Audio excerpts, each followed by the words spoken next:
هذا القصيدة للشاعر أحمد محمد عبد ربه الراجح العواضي، وهي مرسلة للشيخ ياسر أحمد سالم العواضي بلسان الشاعر أحمد محمد الراجحي. إليكم التسجيل. يالله يا من نشأت البرق والرعد، يا حاكم الحق، يا رحمن يا وجاد، يا عفو يا حي يا قيوم، يا فردا يا من إذا شئت سويت العبيد السياد، اكتب البيض الوجيه العيش السعداء واهل الشرف والكرامة،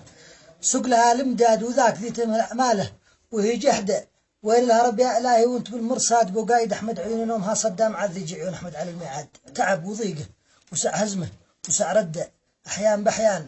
واغلبها سبب الحقاد وفسل، لا يحترم نفسه ولا تقداي بالذكاوة، وهو محسوب من لغاد ولا ملامة تجنبها ولا نقدا ولا يحاذر من اللعنة، جعل لا عاد له من أهل الجماله، كان خذ ودا ما كان قايس من أحسن له، المشراد عوينك الله يا واقف على المبدأ في وقت ما يرجع الشارد على الطراد، وكلمة الصدق ظلت فيه وتردى الحق،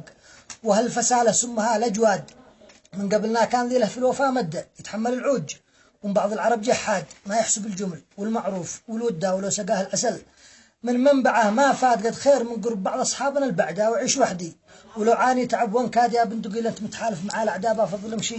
ولو في المعركة عواد حنه تهد الشمخ السنداء حنين مجروح، ما يرثاله الجلاد ما هي جبانه ولا رهبه من الطردة ولا خسارة تخوفني ولا هداد مع البغيت ان بيت العهد، والوعدة يبقى وتبقى الثوابت ذي بنت الأجداد، والحق سراح والصحبة على العهدات تمضي والأجيال تتبادل صفاء وإرشاد، والآن بالله يا فارس فرس جردة سيفك بيوناك وزهد من السفر والزاد، خذ احتياطات ضد الحر والبردة، شوفها مسافات بات بتاع ربع والجاد مبطل رد ما ذي مرجعها النجدال العاصمة حيث قلب الراجح قصاد، والآن بالله يا فارس فرس جردة سيفك بيمناك وزهد من السفر والزاد، خذ احتياطات ضد الحر والبردة، شفا مسافات بات بتاع ربع وانجاد مبطرد ما ذي مرجعها النجدة العاصمة حيث قلب الراجحي قصاد، خذ الرسالة ذي تبنت كذا بندا حول الصحب والأخا حتما بدون ابعاد، وانت مكلف تسلمها على وعده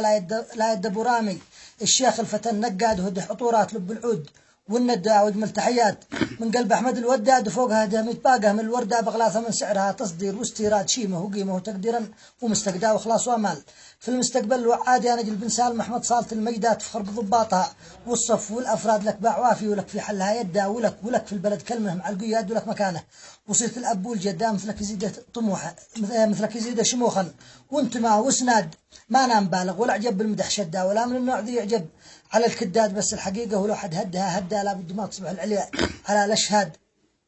لابد ما تصبح العليا على الأشهاد، هذا ولا شيء قصر وفيت في الردة شب ذاك الهمام الصارمي الحاد، انت الطبيب الذي عنده دواء للداء، شوفها مشاكل كثيرة علت لك باد يا شيخ، مطلوب بذل الجد والجهد حتى ولو بعضها ما هل تجيب الكاد، محسن حلول المشاكل قبل شيء يهدى، ومفضل الحق لا حد على استعداد، والختم صلي على أفضل من خلق عبد عدو والأصنام والكفر.